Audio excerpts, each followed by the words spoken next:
At the same time, it has a dark side. It is addictive. The content can be dark, can even be demonic. Well, my guest for the hour, Nathan Jones of Lamb Lion Ministries, says social media saturates today's culture. Adults as well as youth of America and the world for that matter have their eyes constantly on the various devices that bring them news, information, and most of all, entertainment. Devices turn people inward, fulfilling the Apostle Paul's perilous times characteristic, lovers of self. Nathan goes on to say they term photos taken of themselves selfies. The minions of the Antichrist spirit are enabled, he says, to use the devices that have so captured the minds and hearts, particularly of the youth, to benefit their nefarious work in the high places they occupy. They can bend and shape opinion in concert with the leftist mainstream media. Thus we have a nation divided, but more importantly, a people, even on a worldwide basis, captive to the spirit of Antichrist, that wants to enslave them under the coming regime of the first beast of Revelation chapter 13. Well, Nathan has contributed a chapter in the new Terry James book, Lawless, End Times War Against the Spirit of Antichrist, which we carry, and his chapter is titled Devices in These End of Days. A reminder that this book has 17 contributors, and it's available in our store, in our newsletters, or you can call us. Nathan Jones, welcome back to the program. Well, thank you. It's always a great blessing to be with you and your audience. Listen, you love technology and utilize every aspect of it to spread the gospel. So I think we ought to state right up front that neither you nor I are anti-technology. We recognize its dark side. Oh, absolutely. I've been in technology for 20 years now. I'm the Internet Evangelist with Lamb Lion Ministries. But before that, I was in web development, design, and digital marketing. For 20 years, I've been championing the cause of Internet evangelism to churches and ministries. Until recently, with the COVID virus, a lot on deaf ears, people not realizing the opportunity that the Internet provides of reaching the world with the gospel. I'm very passionate about that, yes, but you're right. There's actually a very dark side to it, and Satan is using technology to continue to build this new Tower of Babel and work towards his one world kingdom. Yes, exactly. And I want to emphasize that technology, it keeps us informed, it keeps us connected to people we care about, but it offers the clickbaiters, the identity thieves, the cyber bullies, and what you bring out, Nathan, in the book and in your interviews, is the young, as you've pointed out, and I think it's obvious to just about every listener, younger people become detached and they live only electronically. Ultimately, your point is this is setting the stage for the Antichrist, and I do want to talk about that in this hour. But let's just go back here for a minute to dealing with the young people, because they've become detached, they live only electronically, and you even say that some young people are on the brink of a mental health crisis because of that. Explain what you mean. There's been no other generation in the past that has been subjected to as many distractions as millennials and Generation Zs of today. Generation Zs in particular have lived their entire lives never having known what life was like before being connected 24/7 to the Internet and their mobile devices. In my research for this chapter, I found Jean Twenge. She's a professor of psychology in San Diego State, and she labeled millennials and Gen Zs, and those are people born from 1980 and afterwards, as Generation Me or iGen, or the distracted generation, because they now have these devices that continually keep them distracted. Matter of fact, 90% of teachers that were surveyed said that it's creating a short attention span generation. They can't do their homework. They can't have critical thinking skills. It's created this terrible loneliness. I have children that are Generation Zs. In other words, they were born 1998 and later. For them and their friends, you see increasingly homebound. They're jobless. They're dislocated. They're lonely. They're falling into lethargy. They're physically weak. They're depressed. They're taking painkillers.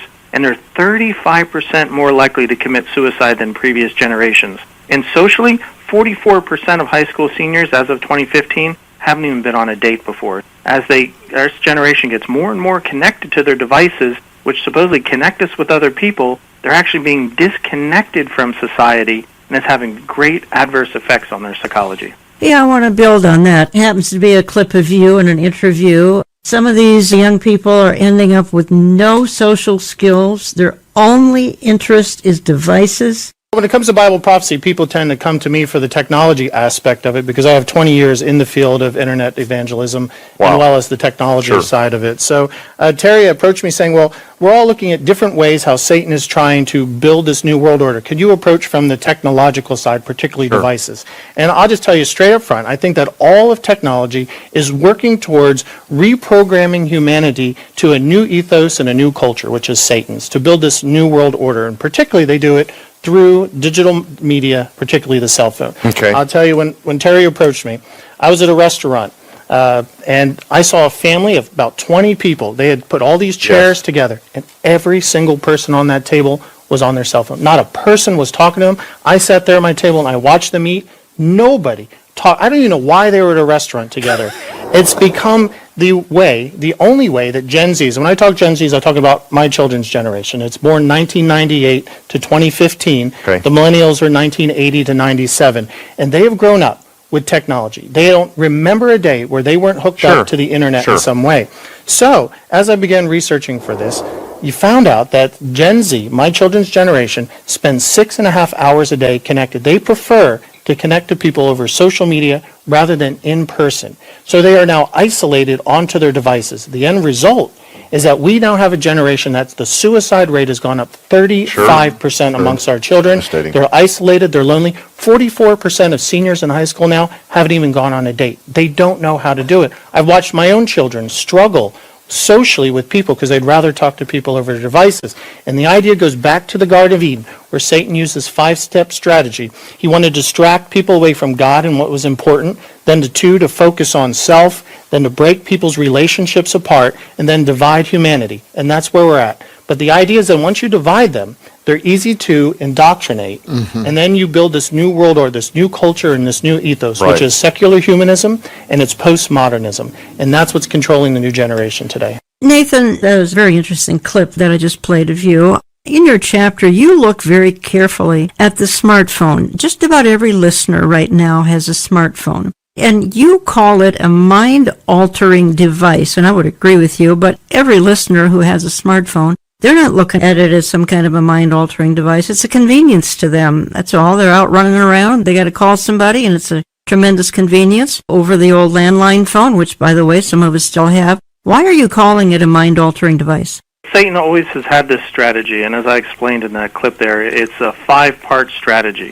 You can go back to read Genesis 3 and read how Satan tempts Adam and Eve, and it's fascinating because he's got a goal, he's got a purpose, and you can read about that in Isaiah 14, and that's where Satan says, I will ascend into heaven, I will exalt my throne above the stars of God, I will also sit on the mountain of the congregation on the farthest sides of the north, and I will ascend above the heights of the clouds, I will be like the Most High. So knowing what Satan's goal is to replace God and receive the worship that God has unto himself. He tried to overthrow God in heaven and got sent down to earth, and now confined to earth, he's trying to turn mankind away from God to worship himself. You can look at all of human history as Satan's attempt to get mankind to turn to him and worship him. And he did that through this 5-step strategy. He first distracted Adam and Eve. He said, well, shall you not eat of every tree of the garden? And it got Eve, particularly, who was in the conversation there, distracted with the things that they can never possess.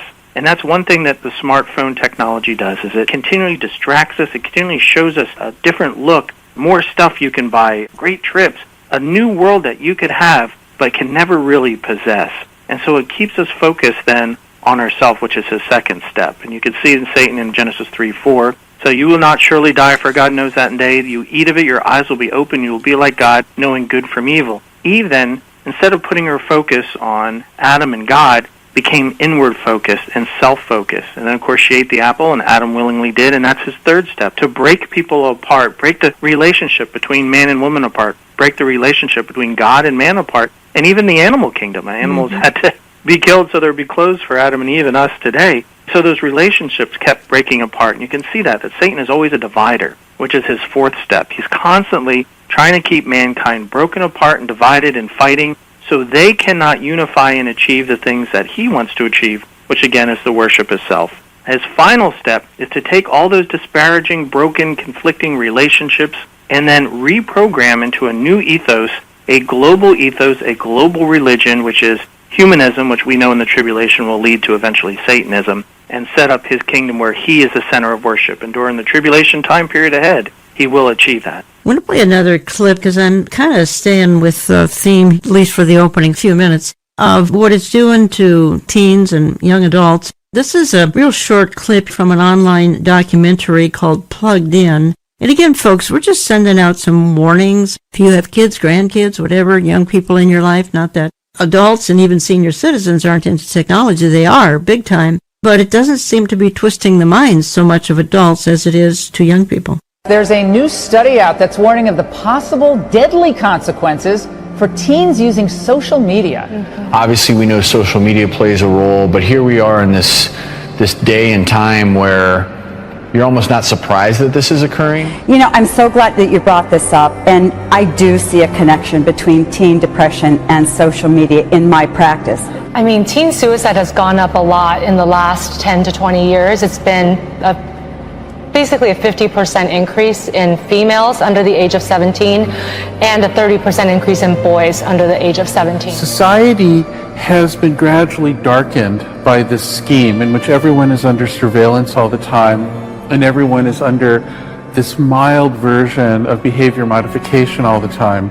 It's made people jittery and cranky. It's made teens especially depressed, which can be quite severe.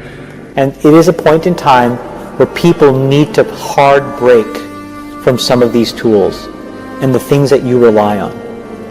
The short-term dopamine-driven feedback loops that we have created are destroying how society works.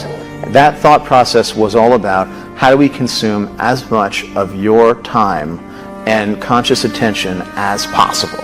In this documentary, we will be exploring the hidden toxicity of social media use. We are not going to be telling you not to use social media or to throw your smartphones away, but we do want people to understand the way that algorithms and artificial intelligence that you engage with when you open your smartphone and use social media affect and condition your brain and the dopamine reward system and your central nervous system and even your very perceptions of reality itself.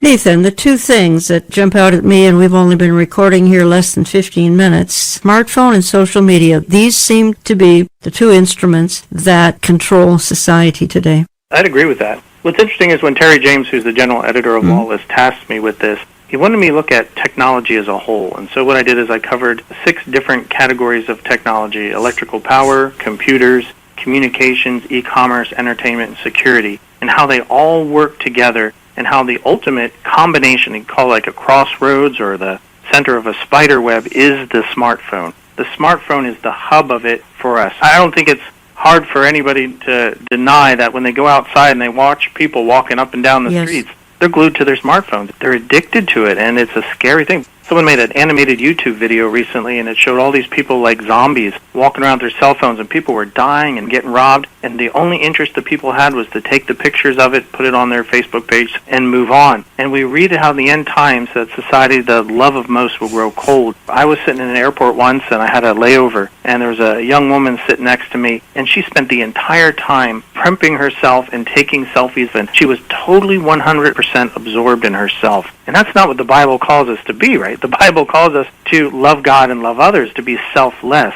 So this is Satan's way. He makes us focus on ourselves, and that self-focus then separates us from the people around us, and that's amplified by the smartphone. If you just joined me, I'm talking for the hour with Nathan Jones. He's an internet evangelist with Lamb Lion Ministries. You can learn more at christinprophecy.org, christinprophecy.org. Nathan has contributed a chapter to the book Lawless, The End Times War Against the Spirit of Antichrist, which has 17 contributors, Terry James, editor. You can find it in my online store, olivetreeviews.org, olivetreeviews.org, and my newsletters, print and e. Give my office a call. We'll get a book out to you as quickly as possible. And Nathan, you bring out the fact that as of 2020, 4.5 billion people own an electronic device. That's literally half the world's population. The average internet user spends 6.5 hours online daily. The smartphone user, almost 4 hours daily. And as you say, this is today's Tower of Babel. Why don't you explain what you mean by that? Well, the Tower of Babel was mankind's attempt to disobey God. God had ordered humanity after the flood to go out and be fruitful and settle the world. And mankind said, no, we're going to build this city, we're going to build this tower, and we're going to declare that we're our own God. Mankind and Satan aren't too different. We have the same lusts, ambitions, and greed and self-focus. What we're trying to attempt in some respect what Satan does. Humanism is basically the worship of humanity and the worship of self. And humanity is doing the same thing Satan's wanting for himself. He wants the world to worship him. So what does this type of technology provide? It provides a great means by which we become the center of our own world. We become the focus. You can go to a grocery store and see the children trailing the mother, and she's on her cell phone. It's like they don't even exist. Or in restaurants. That's right. Every family member is on their own phone. The whole world revolves around you when you get into your own little world and your own little bubble on the smartphone. Like you said earlier, Jan, I'm not against technology at all. As a matter of fact, I love it. I utilize it to share the gospel. But this dark side of it, Satan has a purpose for it. I mean, we've already identified Satan's goal, which is the usurping of God's rule over the entire earth and the theft of mankind's worship that is meant for God alone. And we learned that Satan's five-part strategy entails ending with a new world order controlled by a global government and forced religion. And the means by which our enemy will implement this new world order, that the one he's so long desired, to building this proverbial Tower of Babel, is by creating a new religion, something that connects people. And what connects the world is through these various technologies, and I covered 6 categories in the book. It creates this new pop culture, a shared identity that transcends borders, it transcends culture, and it also gives them a new religion, which is humanism, the worship of self. I'm reading a paragraph here from your chapter. We're kind of staying in the theme here of cell phones and some other devices here, and you say, and as home security systems and home devices become more smart and interconnected to the Internet of Things, with the master controller being the smartphone, the threat grows of a shady outside entity being able to gain control and monitor our homes over our very own security system. Then you say, for instance, Amazon's Ring doorbell camera system was discovered being monitored by company engineers over unencrypted live video feeds. You say, Amazon even wants to tie its Ring doorbells into facial recognition and has allowed police forces to use these home cameras as part of their surveillance network. And then you conclude the very home security devices that keep the robbers out also keep homeowners in a monitored prison of their own making. That is brilliant and so true. It is. What we think is free. Oh, I get free YouTube videos. I get free email. The enticement is free to keep us connected to it. But there's a huge price we need to pay. For one, know that your cell phone is connected to a global positioning system, a GPS. In other words, your cell phone is either tied to satellite-based radio navigation or tower pinging tied to cell tower locations. Even turned off, your cell phone keeps track and a record of everywhere you have been. For this free stuff, this entertainment we get on our device, we've given up the freedom of being anonymous where we're at. 2, and this is like that movie Minority Report with Tom Cruise, there's going to be a time, and I think we're living in it now, where everywhere you go, you're being monitored, you're being tracked. The purpose, they say, is well, so you can give you advertisements or to tailor the internet feel to your likes and dislikes. But we've seen already China create, which I believe, Jan, is the closest thing to the mark of the beast system that we have this side of the tribulation, is China's social credit score. China has millions of cameras in all their major cities watching and tracking people, and a computer algorithm then rates this person based on their actions and decides whether they're more loyal or less loyal to the government. It then gives them a rating, and then you get freedoms and rights based on your credit scores. If you're very loyal to the communist government, then you can travel all you want, and you can go to these restaurants. But if you're not, like Chinese journalists find out, that they get a negative report, and they are restricted in travel, and they're restricted in money. And even in the United States, since we've seen Joe Biden being elected, we've seen that big tech companies,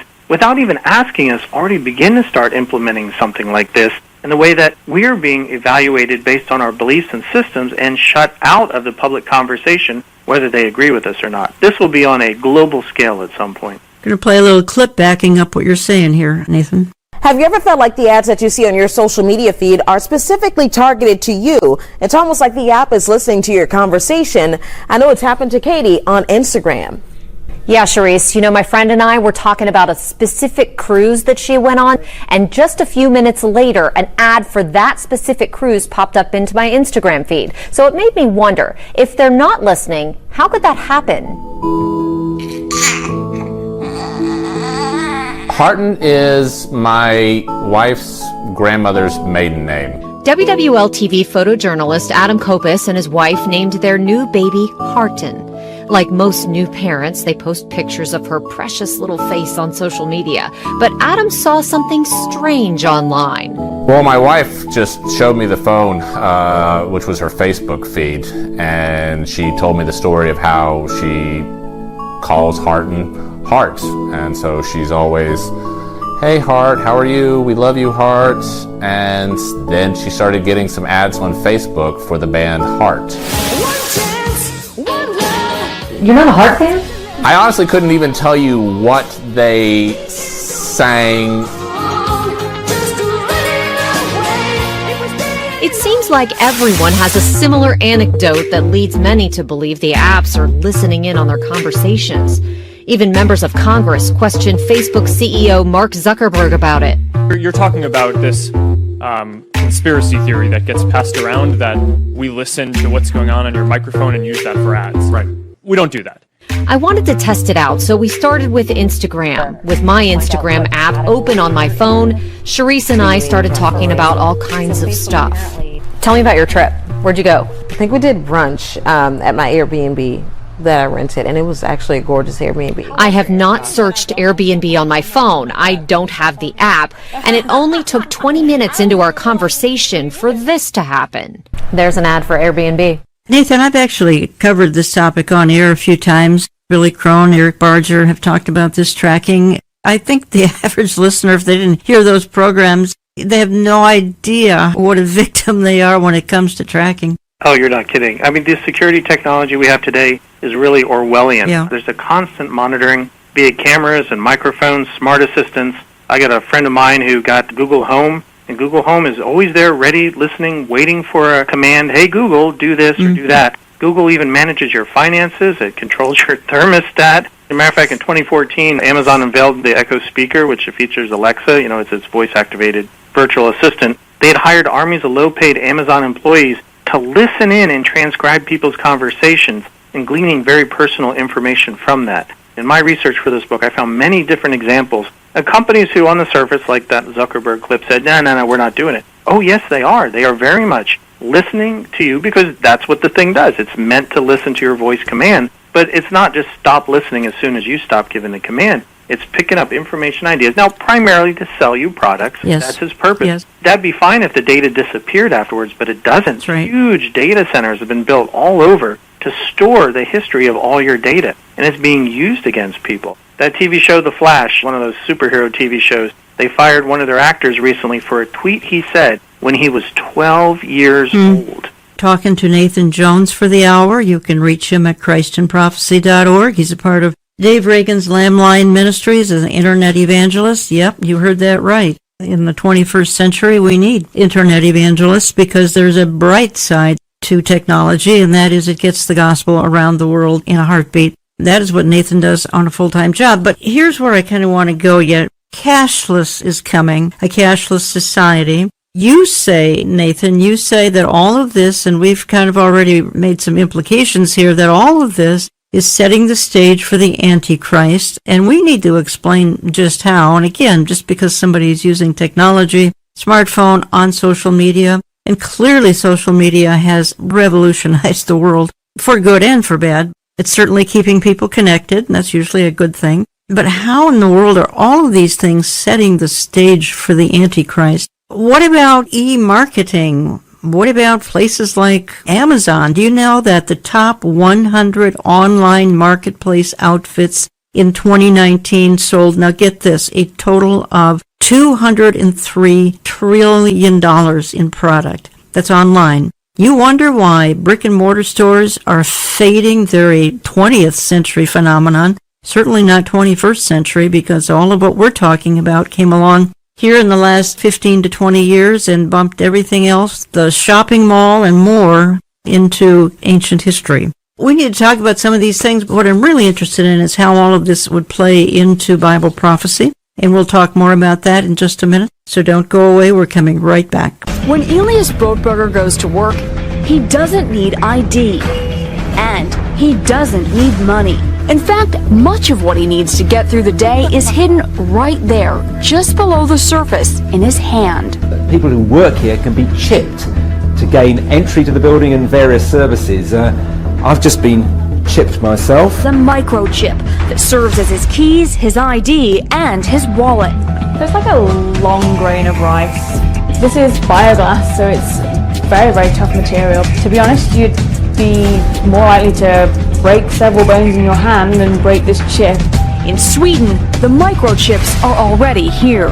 The microchip implants use the same technology that's in contactless credit cards, which have made cash pretty much obsolete in Sweden. Welcome back. Quite frankly, cash is going to be obsolete everywhere within a year or two. I maintain everything will go digital. If you can't do commerce electronically, or certainly you're going to have a credit card, you're probably not going to be able to do commerce. So it's just kind of the new 21st century. My guest, Nathan Jones, says tech companies control the future of the human race. And that's what we are talking about for the hour, because he's written a chapter in the book Lawless End Times War Against the Spirit of Antichrist, which we carry in our online store, and olivetreeviews.org, views as in viewpoint. And his chapter is about technology and how it's being used, well, for good and for evil. Both of us are pro-technology, but we do recognize that it has, I guess you could call it, a dark side. Now, you may be asking, how about Olive Tree? What kind of technology are you folks into? We remain on Facebook and Twitter for now, but maybe not forever because of their marginalization of Christians and conservatives. We're also on Instagram, on Gab, on YouTube, and Rumble. And, of course, we were on Parler, but for now they are blocked, though I think they'll be back here someday. Nathan, this is not covered in your chapter, but give me your thoughts on the effort of big tech to silence conservatives and Christians, and now with the new administration that's not friendly to conservatives and Christians, where do you think the big tech silencing of us is going? Well, we know exactly where it's going. It's going to become like the country of China. Mm-hmm. The whole world is going in that direction, where you have a one-party government that controls all thought, all discussion, and it bans whatever it doesn't like, and it persecutes those it finds inconvenient, like the Christians and the Muslims in the country. That is exactly what the Antichrist kingdom is supposed to be like as well. A one-party, one-world ruler who controls all the conversation, and it's got to be about him in the end. It's interesting to see that Xi Jinping and some of these others, like Vladimir Putin and all, who as soon as they are elected to a position, and then elected for life like Putin has recently been, then you've got this idea that they need to be worshipped. It goes to their head, just like Satan. So that's where I believe it's going. I don't think big tech is the controllers of the world, but they are pawns for Satan. Part of this whole discussion here that Satan's using technology to build a one-world culture and a one-world religion, and technology is convenient because you can flip people like switches off and on, and we're all dependent on it. Before the break, you'd mentioned about e-commerce. How simple it would be if you have a cashless society to shut off people's money. I have seen more stories just in the last few months, fellow ministries getting their banks and PayPal shutting them off because they don't agree with them ideologically. We're like, well, okay, you could lose social media. You could survive that. But having your banking system, what happens when the electrical grid decides that you are a conspiracy theorist and we need to shut your power off? This is the type of stuff that you read how Satan is working all of this economy up to this one world economic system, which you can read about in Revelation 13, where you cannot buy or sell unless you take his mark, his identity, his loyalty. That's the end goal of what we're seeing today. Because you say this is setting the stage for the Antichrist, and I think you just summed it up there in a paragraph, unless you want to embellish that at all. My goodness, the cashless society, the surveillance society, surveillance alone is just staggering, and people have no idea. You know, you can turn your cell phone off. You can do all sorts of things thinking that you're shutting it down, and it's still tracking you, and we dealt with that in the first half of the program. People have no idea of some of the dark things that some of this technology can do. Oh, absolutely. And the 6 categories of technology that I covered that then intersect into the smartphone, I began with electrical power. And do you realize, Jan, that we haven't really had electrical power in less than 200 years? In 1831, Michael Faraday, he created the electric dynamo. In 1800, Alessandro Volta made the voltaic pile. And eventually, we started being able not just to have networks of power, but portable power, battery power.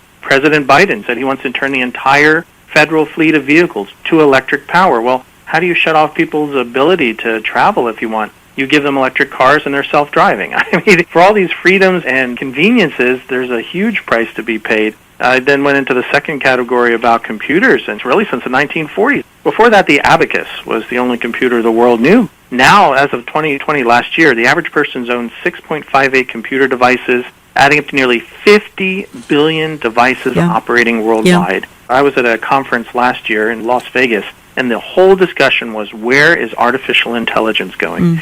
Billy Crone does an excellent series on that. We've talked about it in depth, and he's been on Christ and Prophecy about it. He was telling us about how these systems, now, not that they'll gain sentience, but the idea is that they control everything from behind the scenes till we reach this point called the singularity, the moment when civilization changes so much of its rules and technologies are incomprehensible to previous generations. It's called a point of no return in history. And then we've got communication tech. We've only had the internet really since the 1960s, and the people using the internet since 1991. Now we have 4.54 billion of the 7.77 billion people in the world are connected, and of those, 4.18 billion of them utilize mobile devices. When you said, Jan, earlier that we're building a Tower of Babel, we are. And the next phase of the internet is called the Internet of Things.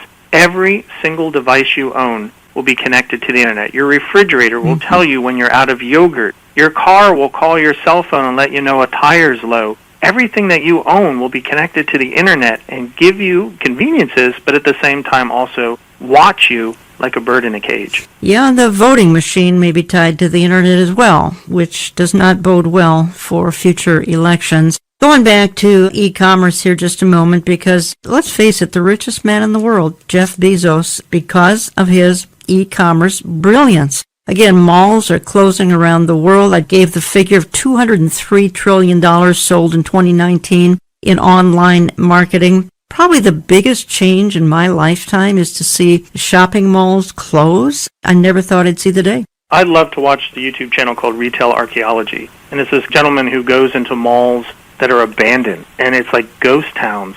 When I was growing up in the 80s, that was the thing to go. You went to the mall. In the heyday, there was about 3,000 malls. Now there's 1,200, and then once COVID hit, they're talking about maybe 800 malls closing. Obviously, demographic shift, the malls get dirty and old, but for the most part, it's a move to online shopping. Matter of fact, the internet really in the 90s didn't take off until they were able to make online shopping and e-commerce a reality, to protect it with secure socket layer. And what it's created is a seismic shift in commerce that has transformed the world in the last few years. For instance, Jen, you're very familiar with electronic funds, these new currencies called bitcoins or cryptocurrencies, this idea that we need to get away from the dollar and move to electronics.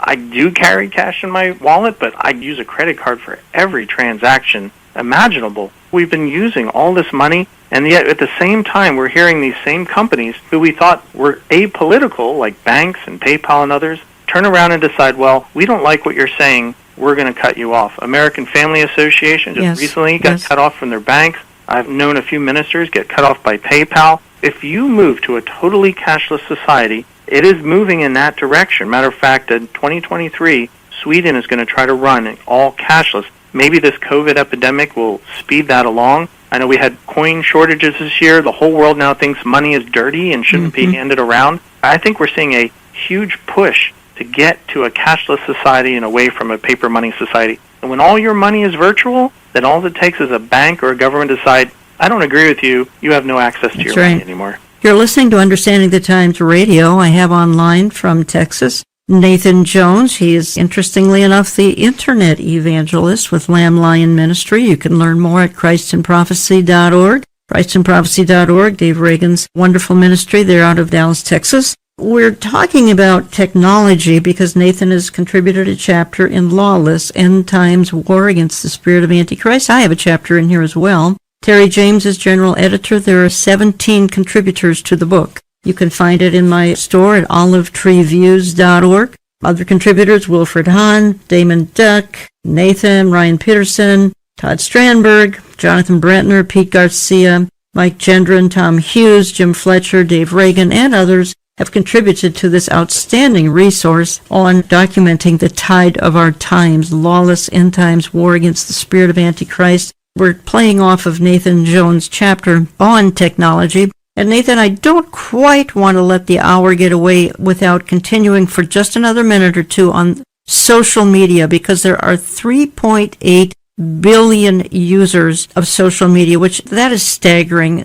Almost 4 billion. I mean, the world's population is 7-point-some billion, and half of them are on social media. I'm going to play one more clip here in the program. This is kind of going back to some things we talked about in part one about the addiction of all that we're talking about, and I don't think we can stress that enough. Those of you who have young people who are glued to their devices, it's because of the addictive nature of all of this. And then we have the stalking side of all of this. If you think this is all harmless, you are oh so wrong. We now know that many of the major social media companies hire individuals called attention engineers who borrow principles from Las Vegas casino gambling, among other places, to try to make these products as addictive as possible. That is the desired use case of these products, is that you use it in an addictive fashion because that maximizes the profit that can be extracted from your attention and data. It literally is a point now where I think we have created tools that are ripping apart the social fabric of how society works. That is truly where we are. The way the technologist Jaron Lanier puts it is that these companies offer you shiny treats in exchange for minutes of your attention and bytes of your personal data, which can then be packaged up and sold. What happened is that the attention economy and this race for attention got more and more competitive.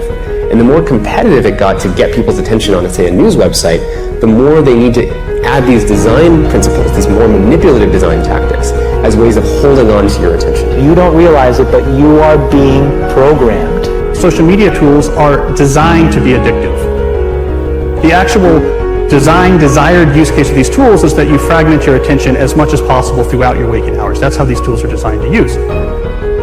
Well, we have a growing amount of research which tells us that if you spend large portions of your day in a state of fragmented attention, so large portions of your day where you're constantly breaking up your attention, take a quick glance, do a just check, and just quickly look at Instagram, that this can permanently reduce your capacity for concentration. I am especially worried about this when we look at the younger generation coming up, which is the most saturated in this technology. And it's very addictive because if you pull on the slot machine arm enough, you will win. And you never know which pull will reward you. That's an addictive behavior, and it's dopamine that is driving that addiction. So what happens with social media is Robert Sapolsky, who did the foundational research on this at Stanford, calls it the magic of maybe.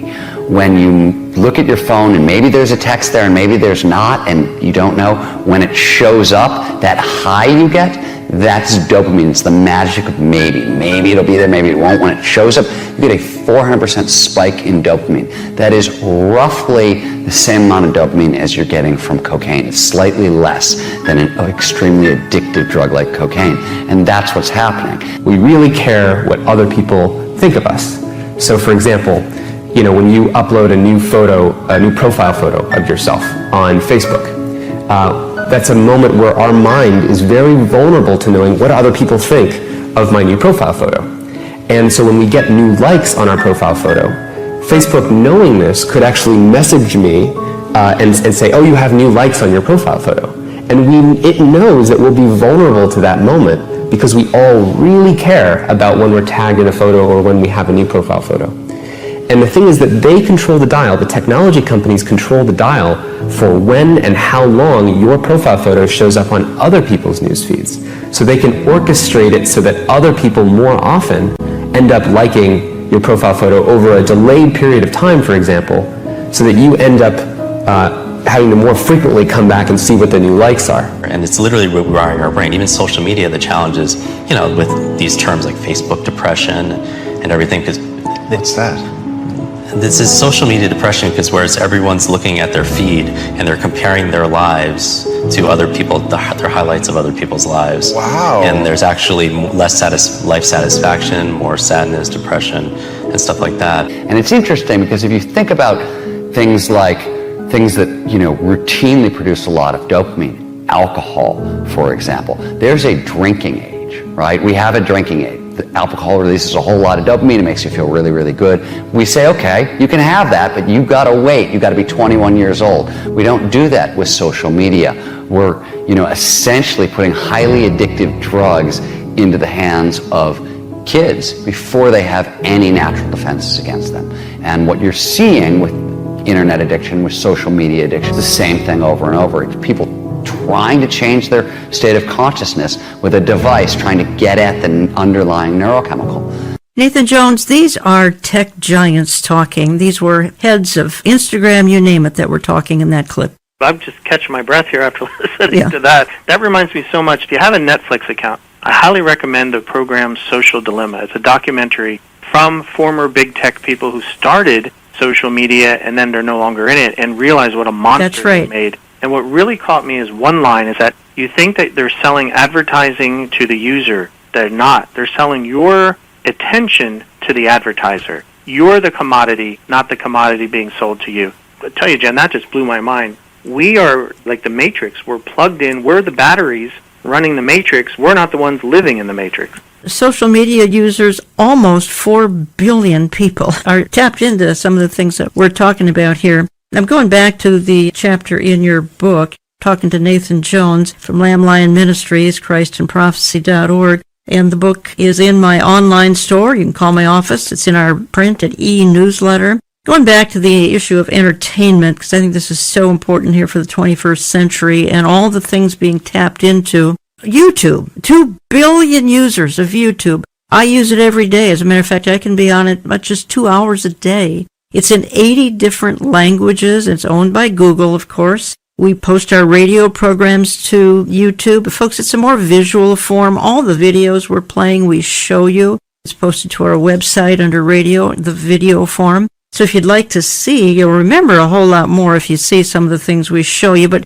Nathan, let's just jump here for a minute. I just referenced YouTube. What about Netflix? What about Hulu, HBO, Disney Plus, Amazon Prime? I could go on and on. Apple TV, Roku. None of these existed 20 years ago. Did they even exist 12 to 15 years ago? Netflix did, but some of these are brand new. That's true. And Satan knows this because 65% of people are visual learners. Yes. They connect, they learn by seeing. And it's led media culture expert Steve Turner to say, film supplies more widespread cultural references than any other art form, and movies provide a shared reference point. Films and movies provide an unparalleled opportunity to connect to an increasingly visually driven, story-oriented culture and then reshape it to the storyteller's point of view. In my fifth category of technologies, we covered electric, computers, communication, e-commerce, and security. But entertainment is what you said earlier, Jan, was perfect. It's the glue that keeps you connected. Yeah. It gives you that jolt.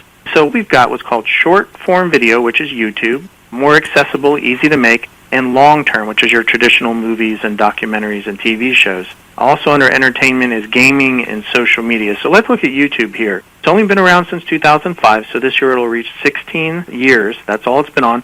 79% of Internet users have YouTube channels, and 90% of U.S. Internet users ages 18 to 44 access YouTube. And now, what we're seeing, if you drive down the street and pass your local movie theater, thanks to COVID, more than likely it's shuttered up. All my local theaters are shuttered up. Movies are being postponed. I went to a webinar this week to see what the future of televisions and movies, since our ministry's in television, and it's going to serialized short television series like The Mandalorian. Movies might soon become a thing of the past because the movies are ending and they're going online and they're going streaming. Part of that isolation thing, you're not going to a group experience with hundreds of people, in your home with yourself or maybe a few people or on your cell phone, which 50% of people are watching their video over cell phones. Really? Yes, you take it with you. And so this is what YouTube's doing. Now, it's amazing that 720,000 hours of video is uploaded every day to YouTube. That's equal to 29.15 petabytes of monthly traffic coming from video.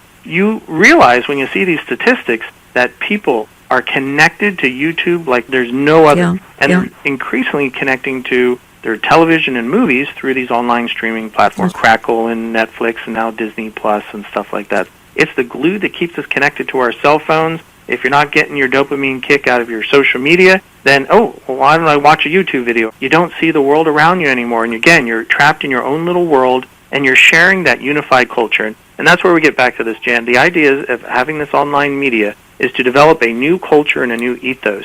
And that new culture and new ethos is pop culture and humanism. And that's exactly what YouTube is, basically the pulpit of that religion. Let's spend just a minute. I played the clip from Sweden, and you did reference it, and that is Sweden's heading, like you said, by 2023, possibly sooner, to cashless society. Frankly, I think America could be cashless easily by 2023. That's a whole new way of living. You're going to have to order digitally, online, PayPal, all the various ways. You're going to have to be ordering product. Again, we get back to brick and mortar going away, but cashless. I know the Bible talks about it. Revelation 13 talks about it. We know it's in the future. It just seems like it's coming like a freight train at us. And of course, I think what we're saying here in this hour, Nathan, and you stated bluntly in the chapter you've written, all of this is setting the stage for the Antichrist, for the one world system, for the one world religion, for a cashless society. We know the rapture of the church could be today. We don't know the day or the hour, but we know we're in the season.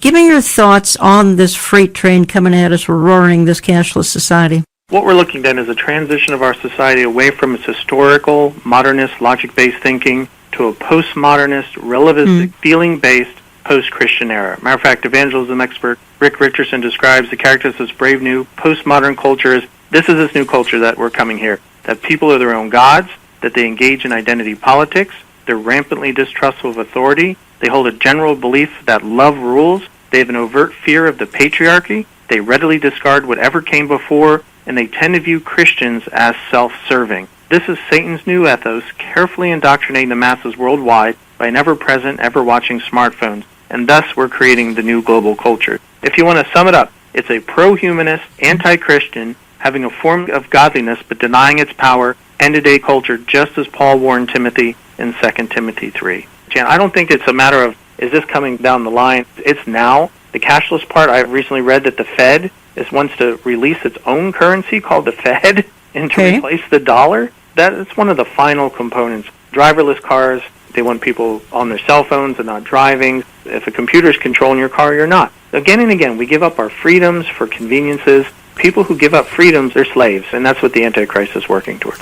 I'm quoting you here, technology companies control the future of the human race, and I totally agree with you. We don't want to make that kind of a statement to scare people. That's not the purpose of this hour at all. The purpose of this hour is to get people aware, not to scare, but why don't you spend a minute on the strong statement, tech companies control the future of the human race? Well, I think the tech companies tried to prove that by banning Donald Trump off all the social media, off of economic platforms like Amazon, off of search engine. 92% of all searches are done through Google. 92, that's a monopoly. We hear countries around the world, like Mexico and the EU, standing up saying, hey, we're going to bring antitrust against these monopolies, but they've lost. If you can take down the most powerful man in the world, the President of the United States, then you've proven you've won the war, and you're ready to bow your knee to whoever that one world future ruler is. I don't think that Jeff Bezos is going to be the Antichrist. Don't get me wrong there. It's clearly a political figure, but it's a tool to help support that. Let me back up to what you said. We have been making us aware of the negative side, but the positive side, and this is why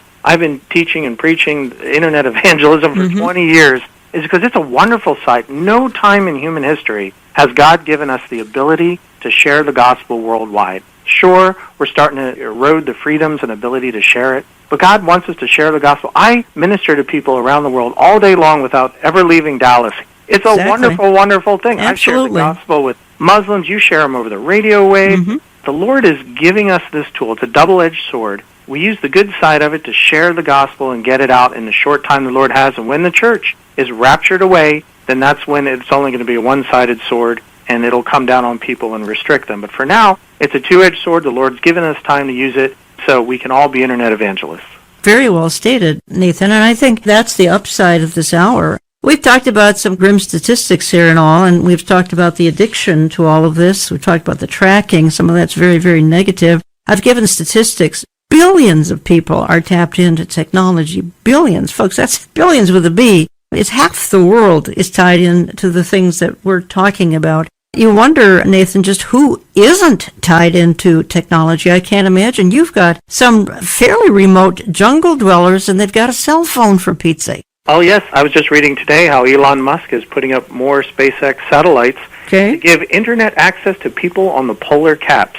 I don't know who's up on the polar caps. I don't either. They're floating balloons around so that there's cell phone connectivity in the jungles, like you said. Just 8 years ago, I was down in Nicaragua. Everyone has a big TV and a cell phone, which the government subsidizes. It's the opiate of the masses. We're all connected. In the beginning of my chapter, when we talked about the depression and addictions that our youth are having with social media, one commentator said that this isn't just a localized Western phenomenon. This is a global phenomenon. Children, young adults, even our age, all around the world are being addicted to their cell phones for the purpose of that re-education and moving towards that global government. Now, with all this connectivity, we can also share the gospel with people who we wouldn't have to unless we got on a boat and went overseas.